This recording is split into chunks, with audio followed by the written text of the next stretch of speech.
topic is salivary glands. Salivary glands. Basically, these salivary glands are glands. These are the example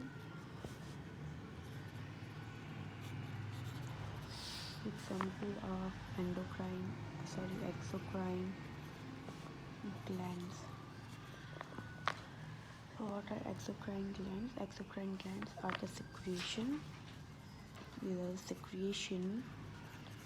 of the glands with the means of duct.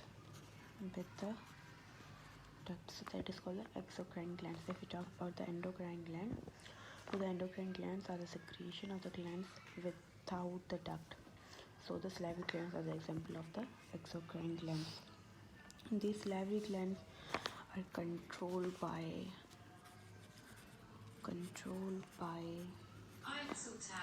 autonomic nervous system.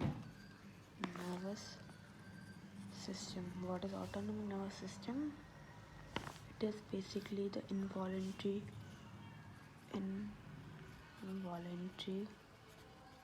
system. This is an involuntary system that will be not controlled by ours will, that will controlled by the autonomic nervous system. So that is called the involuntary system. After that, we are having three types of salivary glands. Number one is parotid glands. And number two is submaxillary, or we can say submandibular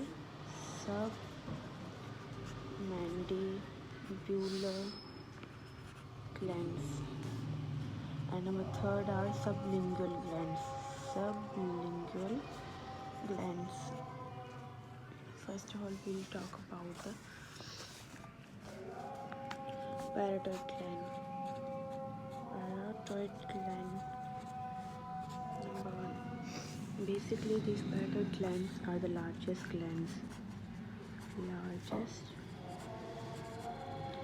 If we compare with the submaxillary and sublingual, this is the largest gland. Basically, if we talk about the location of the parotid gland, location or where it is present on the lower side of the earlobe.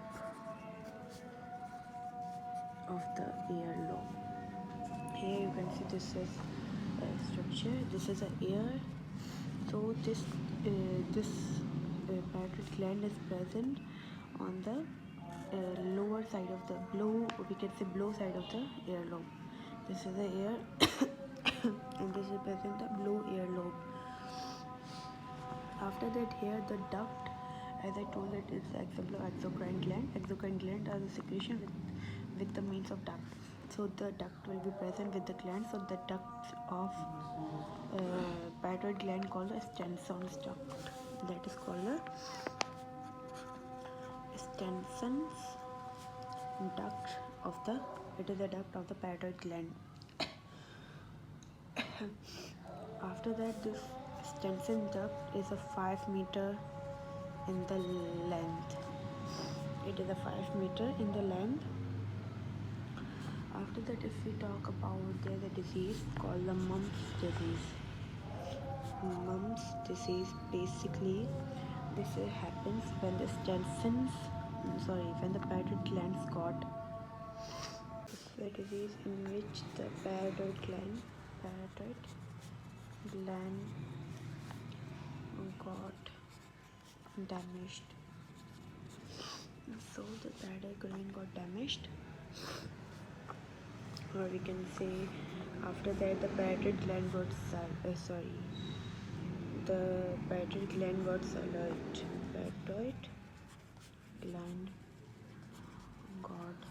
swallowed. Like the swelling will start, so that will be called the disease that is called the mumps disease. After that, we are having one cell called the serous cells. These will recover the parotid gland. Recover parotid gland. These will recover the parotid gland. So we can also say that these are the cells of the parotid gland. Parotid gland. These will recover the parotid gland, and these cells will secrete enzyme and water. It will secrete enzyme and the water, which enzyme will secrete enzyme. The enzyme called the Slivary amylase enzyme that will secreted by the cellular cells. So what is the work of the Slivary amylase enzyme? Basically, it will use in the breakdown of the food. In the breakdown of food, it will use in the breakdown of food. The another name of Slivary amylase is pataloid. What is another name of the Slivary amylase? That we are having, as I told, that this is a Jensen's duct. It is a parotid gland duct. This will open in the upper. This will open in the upper second molar teeth. It will open in the second upper molar teeth. Jensen's duct. Jensen's duct will open in the upper second molar teeth. As I before, I'll talk about the molar teeth, all types of teeth. So that it will be open in the second molar teeth, or we can say second last teeth, because molar are the last teeth, so second last teeth. After that, another we are having number 2 gland, that is the submaxillary gland. Submaxillary gland. Basically, the location of submaxillary gland, that is we can say that is a location is set in the lower jaw. It is present in the lower jaw. So the duct of submaxillary gland, that is Wharton's duct. Here you can see this is the Wharton's duct. This is a mouth, right? So this is present on the upper jaw, lower jaw, and this is a duct, and this is a submaxillary gland. Now the submaxillary gland, this duct will secrete. This we have present the mucin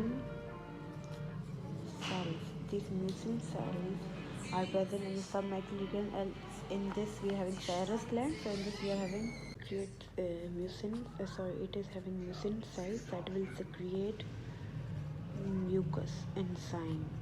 It will secrete mucus enzyme. So mucus enzyme. This will help in the lubrication of food. Lubrication of food. What is lubrication? We can say the slivering of the food. So that will be done by the mucus enzyme. Basically, if we talk about the composition of mucus enzyme, they are having 80% carbohydrates and 20% protein and 95% salts. This salts and water are present in the mucus enzyme. So this is the composition of the mucus enzyme. After that, the Wharton's duct.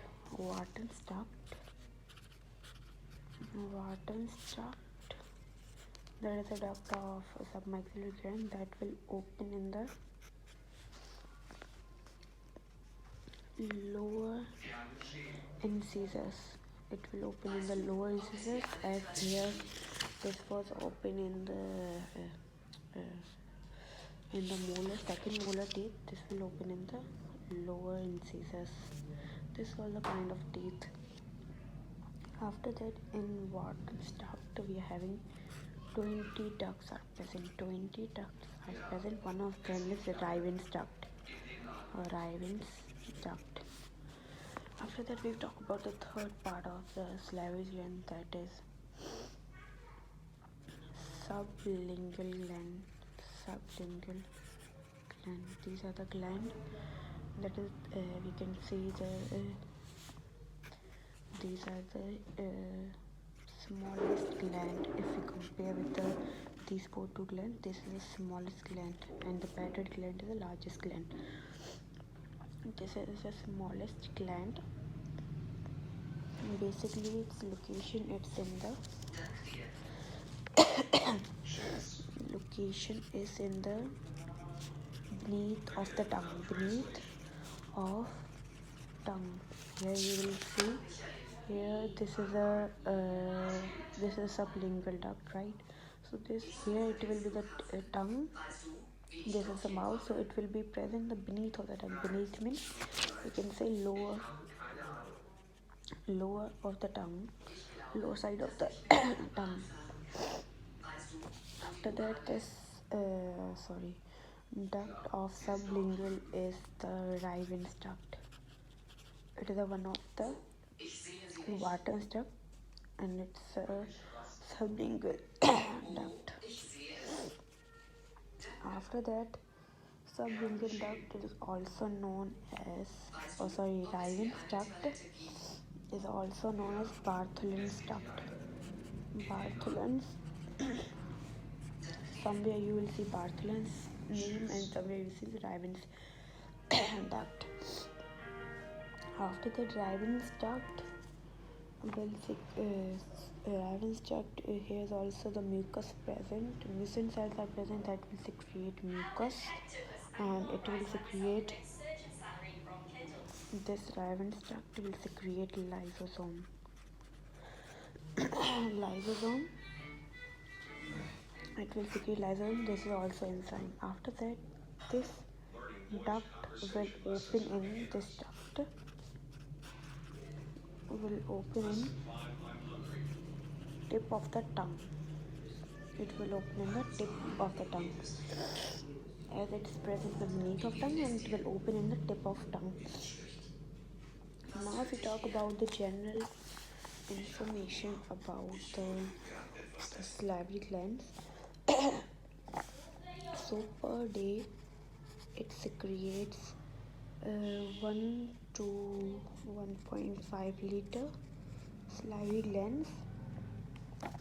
And if we talk about pH, its pH is 6.8. It is slightly acidic. Slightly acidic. So that was the structure of the, we can say that was salivary glands.